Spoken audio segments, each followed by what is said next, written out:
ارے بچوں السلام علیکم۔ آج 8th کلاس کے لیے میرا ٹاپک ہے مضمون جس کا عنوان ہے علم بڑی دولت ہے۔ پیارے بچوں، علم ایک ایسی لازوال نعمت ہے، دولت ہے جسے نہ چور کے چرانے کا خطرہ ہے نہ آگ سے جلنے کا۔ دولت کا نام سنتے ہی ذہن میں روپیوں کا خیال آتا ہے، مگر یہ دولت رہنے والی نہیں ہے۔ روپیہ پیسہ خرچ کرو تو اس میں کمی واقع ہوتی ہے، مگر دنیا میں ایسی بھی دولت ہے جو خرچ سے بڑھتی ہے۔ علم جتنا بھی خرچ کیا جائے اس میں اضافہ ہوتا ہے۔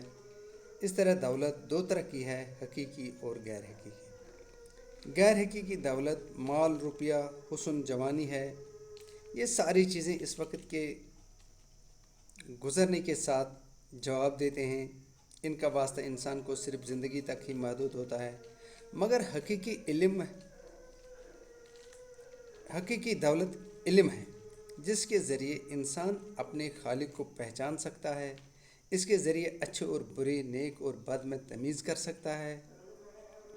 اس کو انسان جتنا استعمال کرے اتنا ہی یہ بڑھتا جاتا ہے۔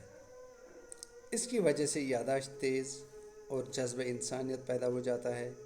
اس میں شک نہیں کہ مال و دولت انسان کا زیور ہے، مگر اس کا ہونا اس حد تک ضروری ہے جس حد تک ہم زندگی بسر کر لیں۔